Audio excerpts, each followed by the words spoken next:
અમે એ ટાઈમે મનથી એમની પાસે જવાનું. અમે અહીંયા ઊભા છે અને આંખો બંધ છે, ખુલ્લી છે, બંધ છે, એનું કોઈ પેલું નહીં, ફેર નહીં પડે. પણ મનથી આપણે ત્યાં સુધી જવાનું. અને ત્યાં સુધી ક્યાં સુધી જવાનું? સૂરજ ચાંદ તારાગણથી પાર. એ પાર બ્રહ્મ પરમેશ્વર તુમ સબકે સ્વામી એવું ગાવામાં આવે છે. તો એ બધાના જે માલિક છે પરમાત્મા, એમના સુધી મનને લઈ જવાનું છે. કેવું? હું તમને બધાને તમારું ઘર કહું તો મન ક્યાં જતું રહ્યું? ઘરે જાય કે ના જાય? બધાની મમ્મી કીધું તો ક્યાં ગયું મન? મમ્મી દેખાવા લાગી કે નહીં? પપ્પા કીધું તો ક્યાં ગયું મન? પપ્પા પાસે જતું રહ્યું. દાદા કીધું તો ત્યાં જતું રહ્યું. એટલે જે આપણે મનથી સંકલ્પ કરીએ ત્યાં મનથી આપણે જતા રહીએ છીએ, ભલે અમે અહીંયા બેઠા છે તો બી.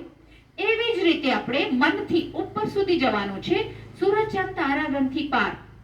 સૌથી પહેલા પોતાને હું શાંત સ્વરૂપ આત્મા છું. આ ભ્રીકુટીની વચ્ચે અહીંયા આપણે તિલક લગાડીએ છીએ ને, અહીંયા તો હું આત્મા છું, ચમકતા સિતારા. કેવું આસમાનમાં જોઈએ છે ને આપણે સિતારા કેવા ચમકે છે, એવી જ રીતે એના જેવું મારું જે આત્મા છે આ ભ્રીકુટીની અંદર અહીંયા ચમકતા સિતારા.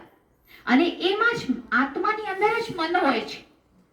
મન બુદ્ધિ સંસ્કાર એમાં જ હોય છે. એ મનથી આપણે પછી જ્યારે પરમાત્મા કીધું તે પરમાત્મા મુજ આત્માના પિતા છે અને એ સૂરજ ચાંદ તારાગણથી પાર રહે છે, ઉપર રહે છે. અને ઉપર ક્યાં? જ્યાં લાલ પ્રકાશની દુનિયા છે. ઉપર લાલ પ્રકાશ પ્રકાશ છે અને શાંતિ શાંતિ જ છે.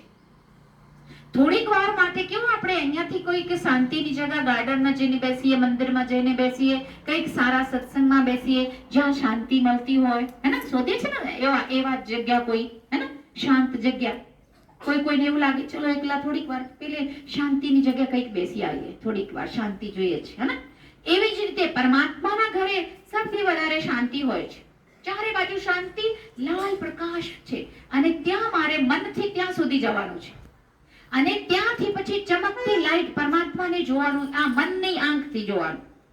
કેવું? અહીંયા બેઠા મમ્મી દેખાય ને ઘરે, મનથી જોયું. કારણ કે મમ્મીને અમે ઓળખીએ છીએ, મમ્મીની શકલ ખબર છે, પપ્પાની શકલ ખબર છે, એટલે મનથી અહીંયા બેઠા બેઠા ત્યાં પહોંચી ગયા.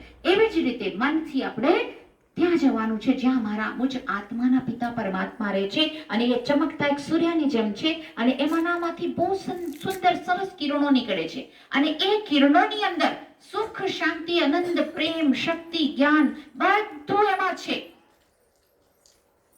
તો આપણે માંગવાનું નહીં કહે બે, આપણે મનથી એમની પાસે જવાનું અને હાથ જોડીને પ્રાર્થના શબ્દ બોલ્યા કરવાનું અને ત્યાં મનને ત્યાં લઈ જવાનું. ઠીક છે? તો કાલથી આપણે જ્યારે પ્રાર્થના કરીશું ને તો સૂરજ ચાંદ તારાગણથી પાર જવાનું અને પરમાત્માની કિરણોની નીચે પહોંચી જવાનું. પરમાત્મા પાસેથી સુંદર કિરણો નીકળે છે, મન મુજ આત્માની ઉપર એ કિરણો પડી રહી છે. અને એમાં શાંતિ, શક્તિ, સુખ, આનંદ, પ્રેમ બધું એમાં છે. આપણી આત્માની અંદર બહુ બધા ગુણો છે અને એ બધા ગુણો પરમાત્મા પાસેથી આપણે રોજ મહેસૂસ કરવાનો, મારી અંદર બધા ગુણ અને શક્તિઓ બધી મારામાં પ્રવેશ કરી રહી છે અને મન મુજ આત્મા પાસે બધી ગુણો અને શક્તિઓ ભરાઈ રહી છે. એટલું કરવાનું જ્યારે આપણે પ્રાર્થના કરીએ. તો સવારે જ્યારે ઉઠીએ છીએ, ઉઠીને શુભ પ્રભાત, ગુડ મોર્નિંગ પરમાત્માને કહેવાનું. પરમાત્મા સૂર્યની જેમ ચમકતી લાઈટ છે એ ધ્યાનમાં લાવવાનું અને એમની સાથે વાતો કરવાની. થોડીક વાર 3 મિનિટ, 2 મિનિટ, 3 મિનિટ એટલું તો કરી શકીએ ને આપણે. અહીંયા હોય તો અહીંયા બેસીને, ઘરે હોય તો ઘરે બેસીને.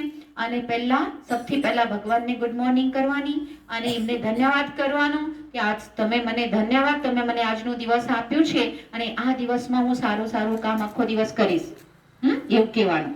અને પછી સ્કૂલે આવવાનું તો ટીચરને બધાને ગુડ મોર્નિંગ કરવાનું. હા, અને પછી આપણે પ્રાર્થના કરવાની, એમને ફરીથી યાદ કરવાનું. પછી ભણવામાં જ્યારે આપણે જવાનું ક્લાસમાં ત્યારે મનથી, શાંત મનથી ભણવામાં ધ્યાન આપવાનું. જે કામ આપણે કરીએ ને એમાં જ આપણું મન હોવું જોઈએ, હે ને? તો એ કામમાં આપણે સક્સેસ થઈએ, એટલે સફળ થઈ જઈએ. નહીં તો મહેનત વધારે અને સફળતા ઓછી. કેમ? કારણ કે જે કામ આપણે કરીએ મનથી કરતા જ નથી. મન કઈ બીજી જગ્યા હોય, આપણે કામ કરતા હોઈએ, પછી કેવી રીતે એમાં સફળતા મળે, હે? તો આપણે શાંત મગજ રાખવાનું અને એના માટે હું શાંત સ્વરૂપ આત્મા છું, અહીંયા ચમકતા સિતારા ભ્રીકુટીની વચ્ચે છું અને મુજ આત્માના પિતા પરમાત્મા પણ શાંતિના સાગર છે, સર્વશક્તિવાન છે. એમના પાસેથી શક્તિની, શાંતિની, પ્રેમની, આનંદની બધી કિરણો આવી રહી છે અને મારી મુજ આત્માની ઉપર એ બધી કિરણો પડી રહી છે અને પ્રવેશે છે અને હું આત્મા શાંત સ્વરૂપ અને શક્તિ સ્વરૂપ બનતી જાઉં છું અને મારા થકી આખા વિશ્વમાં એ શાંતિ ફેલાઈ રહી છે. જ્યારે મારું મન શાંત રહેશે, મારાથી ઓટોમેટિકલી આ જે પ્રકૃતિના બધા પાંચે પાંચ તત્વો છે એમને પણ શાંતિની અનુભૂતિ થશે.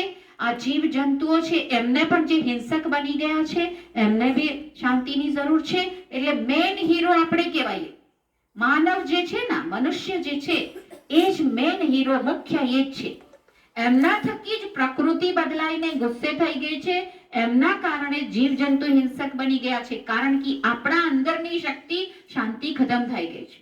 એટલે પોતે આપણે શું કરવાનું, હવે પોતાને શાંત સ્વરૂપ સ્થિતિમાં પાછા લાવવાનું. આપણે શાંત સ્વરૂપ થઈ જઈશું તો આ બધા પ્રકૃતિના બધા તત્વો જેટલું બધું નુકસાન કરે છે એ પણ શાંત થશે અને જીવ જંતુઓ પણ હિંસાથી, હિંસક વૃત્તિથી બહાર આવશે. તમને વીક નહીં લાગે. અહીંયાથી સાપ જતો હશે ને તો બી તમને કહીરે નહીં. અહીંયાથી ચિત્તા ભાલુ જાય તો બી આપણને વીક નહીં લાગે ને એ બી આપણને કઈ નહીં કરે, કારણ કે આપણા મગજમાં જે શાંતિ છે એનો પ્રભાવ એની ઉપર પડે છે.